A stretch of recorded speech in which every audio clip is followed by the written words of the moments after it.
Now for this hour, we start with Japan. The new head of Japan's ruling party, Sanae Takaichi, has sent an offering but avoided visiting the controversial war shrine, Yasukuni Shrine, a move that has been appreciated by China. Chinese Foreign Ministry spokesperson Lin Jian has called on Japan to confront and reflect on its history of aggression and exercise caution in its words and actions on historical issues such as the Yasukuni Shrine. Let's listen in. 我们敦促日方正视并反省侵略历史，在靖国神社等历史问题上谨言慎行，同军国主义彻底切割，坚持走和平发展道路，以实际行动取信于亚洲邻国和国际社会。 The Japanese LDP leader has reportedly said that she would stay away in order not to upset Japan's neighbors, and has opted to send flowers to the shrine honoring Japan's fallen soldiers, including some 1,066 war criminals convicted of various crimes committed during World War II. While she has visited the shrine in the past, including as a minister in the Japanese government, she opted out of making an appearance at the opening day of an autumn festival being organized in the shrine. Past visits by top leaders to the Yasukuni Shrine have drawn sharp criticism from the likes of Russia, China, North and South Korea. China has previously cut off diplomatic communication with Tokyo. During the tenure of former Prime Minister Junichiro Koizumi, who made private visits to the shrine every year in his 5-year-long tenure as the Japanese Prime Minister. Now for this discussion, we're joined by Andrew K.P. Long. He's a China strategist, joins us live from Cairo. Thank you very much, Andrew, for joining us again. Good to see you. Now, looking at this news, how do you think Sanae Takaichi's decision to send an offering instead of visiting Yasukuni Shrine reflects the sensitivity, also given her past visits to the shrine? How much of this latest decision do you think appears to be strategic diplomacy, or do you think it's a genuine policy shift?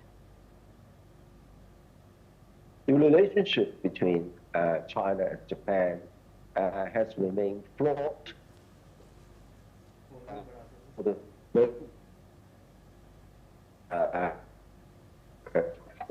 Yasukuni Shrine. We go to upon their houses Class A Japanese called war criminals, in the sense that Japan has never openly apologized for transgressions in the Second World War. This is quite unlike Germany, because after Germany's defeat, the new German Chancellor, Willy Brandt, quickly, openly knelt down in public and apologized for the Nazi regime transgressions, and restored the world's respect for the West Germany. But Japan has never apologized at all to neither to China nor to other countries, including those in Southeast Asia and other countries, for its war transgressions. And now this Japanese Prime Minister, Takaichi, has been known as a China hawk throughout her political career. She's very, very anti-China. Now, this latest move is highly political, in also a sense that, well, she can manage the relationship with China better, but it's unlikely to change her anti-China's hawkish attitude, particularly of Japan's close alliance with the United States. That the United States is using Japan to coerce and confront China. So I think that this is part of the dynamics. Right. And Andrew, now given this How do you think U.S. sees Japan's historical tensions with China and Korea, especially over issues like war memory and shrine visits, as a potential obstacle to regional cooperation and security frameworks like the one that they share, like Quad? Well, Japan is unlikely to give up its partnership with the United States because Japan relies on American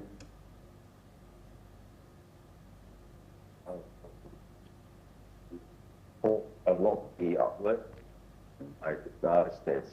And of course, there are American forces stationed on Japanese soil, including those in the first island chain, center in Okinawa, the second island chain, second Guam, and also using Japan as a pawn together with South Korea now and with Australia to contain China in the for the South China Sea.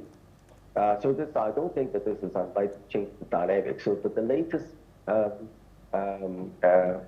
apparent political olive branch to offer not to visit the Yasukuni Shrine by this new Japanese Prime Minister is apparently really a political show. It doesn't mean that it's going to change sports. Because of the deep-seated anti-China hawkishness and Japan's long-established military and other alliances with the United States to contain and confront China. With that, I would like to thank Andrew K.P. Long for joining us as a China strategist and sharing that insight. Thank you, Andrew. Now we move on to our next news. The Dutch government has said that it is in discussions with Chinese authorities about the export controls applied at the Chinese facilities of chipmaker Nexperia.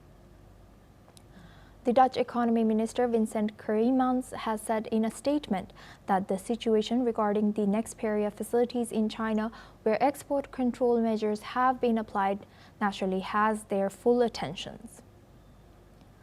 He has added that they are in discussions about resolving this matter with the Chinese authorities as well as other relevant European governments and businesses.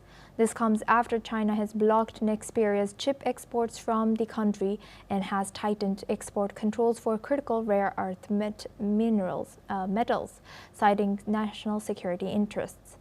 Nexperia is a global Chinese semiconductor manufacturer, headquartered in the city of Nijmegen in the Netherlands and was recently nationalized by the Dutch government. Now for this discussion, we go back to Andrew K.P. Long. He's a China strategist, joins us live from Cairo. Thank you, Andrew, for staying with us. Now, how does this China's decision to block Nexperia's chip exports and tighten its control on rare earth metals reflect its broader geopolitical tensions and reasons around technological sovereignty, as well as their national security? There's a lot of smoke and mirrors involved in this.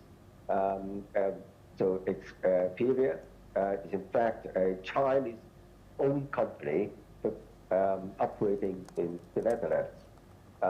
It's exporting chips.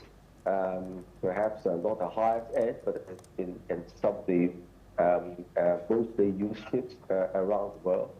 And then the chief executive, of course, is China's national.